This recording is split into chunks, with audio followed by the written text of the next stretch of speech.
So now we're going to talk about data types. Since we've entered content into a cell, we're going to talk about data types. There are three data types, and only three: text, values, and formulas. And formulas can actually generate either a text result or a value result. So I've got a worksheet that's available on the site. It's a practice sheet. And I've done a couple of things to change the way it looks, because we don't need, for instance, the headings. So I turned those off. And I turned off the grid lines too, because it makes it look a little cleaner, like it's finished. Those are both on the View tab. So text data types. The first thing to note about text data types is they are, by default, left justified. So the word Christmas is obviously text. It's a word. It's left justified. And in the next cell, although it might look like this is a number, since Excel left justified it, that's a hint that probably it's not a number. Well, it's definitely not a number. If it's left justified, it's a text. So this is a text string with numerical characters. And I made these numbers, which would actually show up as a value, other than the fact that I began it with a quote. When you do that, you convert numerical characters to text. So this is a text string. So is the next cell. It looks like a formula, 10 minus 6. But I began it with a quote, and it's actually those four characters, the 1, the 0, the minus sign, and the 6. So we have text data types. We also have value data types. Values are right justified by default. So that's a number. It's 4,500.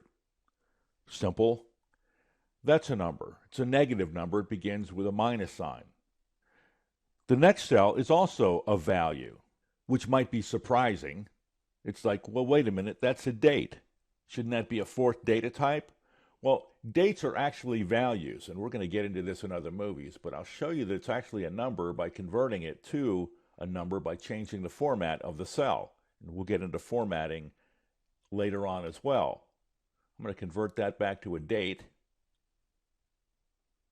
So dates are values. It's right justified. And finally, the third data type is formulas. Formulas begin with an equal sign. This is the number 4,500, and the difference between this and the value to the left of it is it begins with an equal sign. Now, it's not much of a formula because it only has one value in it, but it has an equal sign, and that makes this a formula.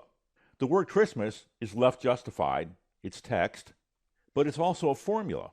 It begins with an equal sign, and when you have text in a formula, it needs to have quotes around it, and so a formula can generate a text result. There's all kinds of ways to do that, actually. And finally, we have a formula that actually looks like a formula. It's the formula version of the text that's two cells to the left, equal 10 minus 6. And the thing to note is that in the formula bar, you see the formula. In the cell, you see the result of the formula. So that's one of the primary reasons why it's called the formula bar. So those are the three data types. We have text data types that by default is left justified, value data types, which includes dates, which by default are right justified, and finally we have formulas that can generate a numerical result or a text result.